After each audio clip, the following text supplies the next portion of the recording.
do you think?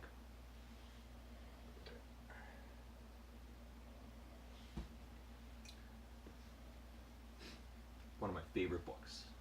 One of my favorite authors. Fyodor Dostoyevsky. Uh, and I was really excited about this book. So this is The Idiot. The reason I was excited about it is that it's translated by Ignat Avzi. He's like one of my favorite translators. And I read this before, but I just got a copy that was translated by him. I don't really want to talk about the translation, but that's the reason I wanted to read it. I was excited. And it's great. The main character is this prince, and it starts with him already coming back to Russia. So he was an epileptic, and he had got sent to like Switzerland to like a sanitarium to like have like a wellness thing. He's gonna get better. So the book starts off where like he's now coming back from the sanitarium to go back to Russia, and he's a prince. He has like royal lineage, and the idea is that he is supposed to be a genuinely good character. He's kind of pure in thought, honest in his deeds, sincere, genuinely good person. And it's contrasted with the awfulness of everyone else on this planet. And so he's an idiot. Everyone that he, like, so often through the book, people are going, "What are you, an idiot?" Calling him. And he even says, he goes like, it's happening up like throughout the whole. He goes like, I really don't appreciate. I don't really like. Can you not call me an idiot? And they have like these great setups where like someone will like tell him something that's like gossipy, and then he like blabs it to someone else, and they go, "Why did you like? Why?" And he goes, "Well, why wouldn't I? Because if what you were saying is true, and we're all speaking the truth." Like, he doesn't really say it that way, but he's naive. And kind of early on, like, he gets on this train, he meets a couple people, and by the time he gets to, I think it's St. Petersburg or Moscow, I can't remember, because throughout the book they go back and forth. He gets involved with like these several groups of people and their family, and they're right off the bat like everyone. They're like drunkards, gamblers, liars, crooks, backstabbers, and there's like people are like looking for like these inheritances, like we're gonna I'll marry so and so and get her dowry, but she doesn't really have that money. So and there's like all these like moving pieces. The book is like a really big soap opera. There's lots of stuff going on. It is confusing. It's a really like rambling plot. So there's all these pieces moving around, and kind of interjected is like now you just have someone that wants to go like a straight line, and how every like this like madness around him like plays off. I can't really talk about the plot. Like lots of stuff happens. I'll tell you two of my favorite scenes. Like this is I guess maybe my second favorite Dostoevsky book, but it has one of my favorite scenes, and it's these people. one of the things that I think Dostoyevsky does really well is he writes um, scenes that have lots of people, like a whole group of people, everyone's interacting, Hmm. and it is difficult, but he pulls it off so well where you'll know where every single person is in the room. Hmm. People are getting up and moving around, and like it turns into like a picture in your head. You can just see what everything's happening. It's great.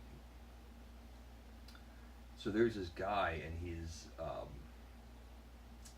kind of telling like a notorious story. He's going to tell this story to everyone, and it's supposed to kind of show his character. He's trying to show off as being like a little bit infamous, and he's the story is this guy getting on a train, and he's smoking a cigar, and he gets in the train car and he sits down. He has his window open.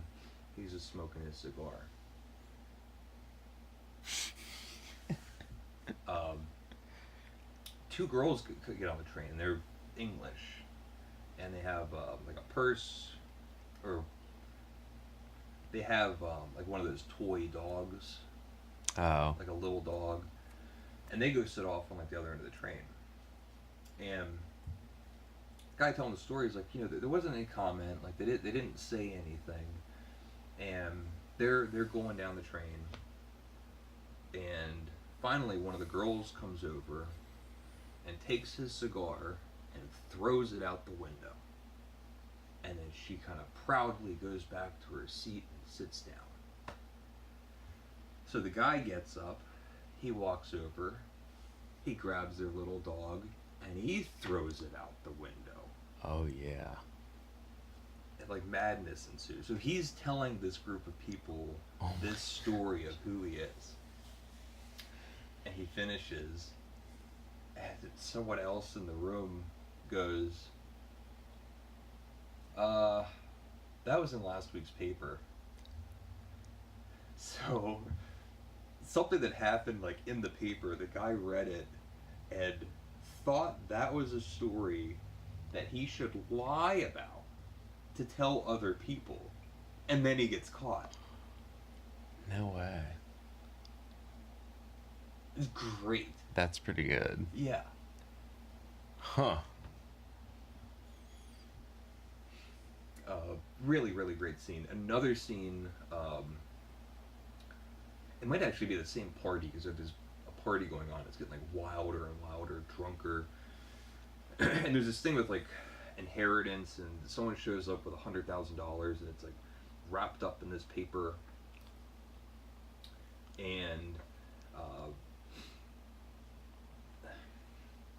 this woman has it, and somebody else wants it. And it's kind of complicated, and it's not complicated, I just don't want to get into it. This guy wants the money. And she gets mad, and she goes, alright, I'll tell you what. I'm going to throw this in the fire. They have a fireplace. I'm going to throw it in the fire, and as soon as it catches fire, you can pull it out with your bare hands. It'll scar you, it'll burn you. But, Andy, you can have the $100,000. Or rubles, or whatever it is. There's no one else here can reach for it. If you don't reach in there and burn your hands for that money, it's all going to burn to a cinder, and you don't get any of it. And it was just like the embodiment of like spitefulness. Like, I'll give you what you want, but I'm going to hurt you. Like, really, really powerful. Huh. So like everyone sort of has to like shift gears with how they are now going to treat this idiot. It's great.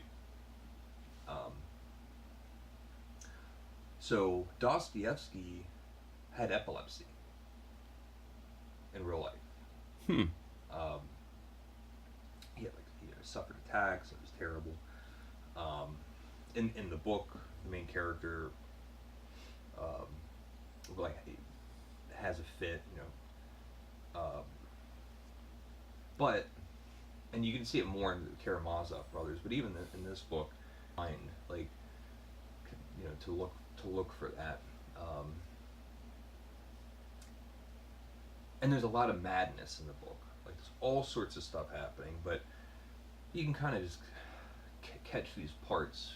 He's inserting um, beautiful little moments between kids, and it's really really nice.